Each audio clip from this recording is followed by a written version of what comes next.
अस्सलामुअलैकुम नाज़रीन। उम्मीद करता हूँ आप तमाम नाज़रीन खैरियत से होंगे। ये आज का लेसन हमारा चौथा है। उम्मीद करता हूँ आप सीखने के साथ साथ प्रैक्टिस भी कर रहे हैं। तो चलिए आज का लेसन शुरू करते हैं।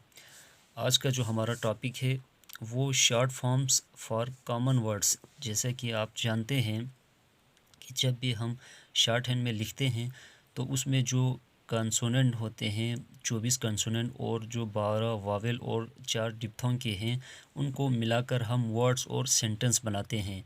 इसी तरह से कुछ अल्फाज ऐसे हैं जो कि बार बार इस्तेमाल होते हैं। जैसे कि आपको अगर मैं मिसाल दूं तो द है, अच्छा इट है, टू है, बी है, वगैरह वगैरह। कुछ इस तरह के अल्फाज है जो कि इंग्लिश में बार बार इस्तेमाल होते हैं।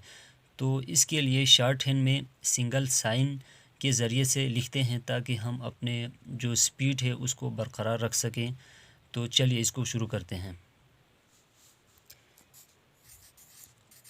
बी, इसके लिए जो हम कंसोनेंट पढ़ा था बी को ही लिखेंगे, ये बी के लिए इस्तेमाल होगा। इसी तरह से अगर हमें इट को लिखना हो तो टी को लिखेंगे लाइट स्ट्रोक के साथ।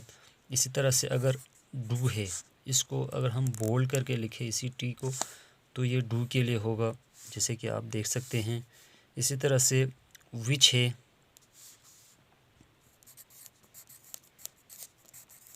विच के लिए चे को लिखेंगे। इसी तरह से अगर द को लिखना हो तो लाइन में हैवी डॉट लिखेंगे।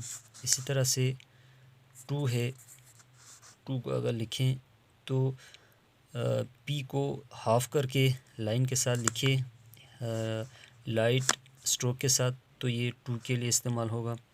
इसी तरह से TWO2 या फिर TOO2 के लिए अगर इसी स्ट्रोक को, ये जो टू के लिए लिखा था, इसी स्ट्रोक को अगर हम हेवी करके लिखें तो ये होगा टू या फिर ये टू।